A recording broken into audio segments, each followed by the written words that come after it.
Urgent గా రమ్మన్నారు. నువ్వు యూత్రా, నీ స్ట్రెంగ్త్ ఏంటో నేను చూడాలిగా. ఇలాంటి పనులకి అతను వేస్ట్.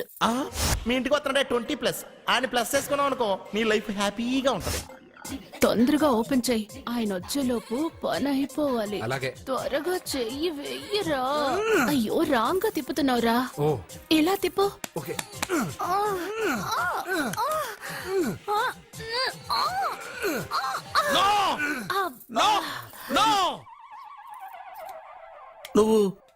నువ్వు తెరవమన్నది మూతనే. అవును. నువ్వు ఓపెన్ చేసింది దీన్నే. అవును. ఓహో, అంటే నువ్వు వెయ్యి అని చెప్పింది హార్లిక్స్. అవును. ఏంటా చూపులు? అసలు ఇక్కడ ఏం జరిగిందని? అబ్బాయి ఏం జరగలేదు. This is too much. ఎందుకు వాడు ఉమ్మేసి వెళ్తున్నాడు? వాడికి అర్థమైంది. నేను డబ్బు కంటే పేరు కోసం ఎదురు చూసే మనిషిని.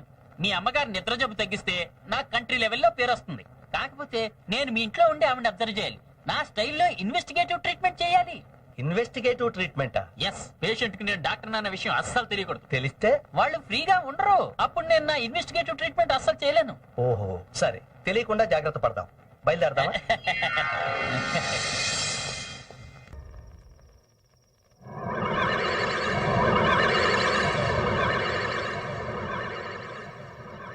బామ్మగారు, బామ్మగారు. ఏంటి నర్స్ మరి ఎంత మూడు సరసం? ఈ నర్స్ ఎవరు?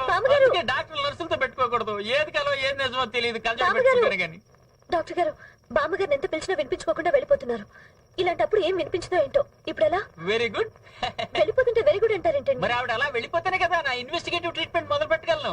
సరే పదండి. నీకెందుకమ్మా శ్రమ? కాపలా కాసి కాసి అలిసిపోయావు. వెళ్ళి హాయిగా రెస్ట్ తీసుకో. నేను చూసుకుంటానుగా. వెళ్ళు, పడుకోమ్మా.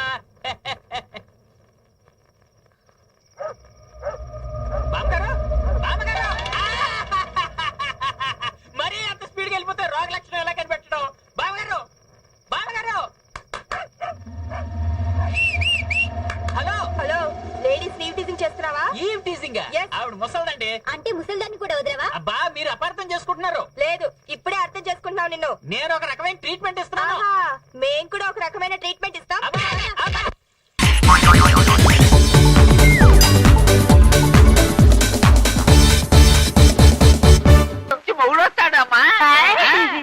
ఏది మొగుడు? 30 ఏళ్ళగా మొగుడు అని గిరగరా తిరుగుతున్నాను. ఎక్కడా కనపడలేదు. మీ ఇద్దరు ఎవరో నా మొగుడు? మంచి అందగాడే ఇలాగ అయిపోయాడు. సుందరా,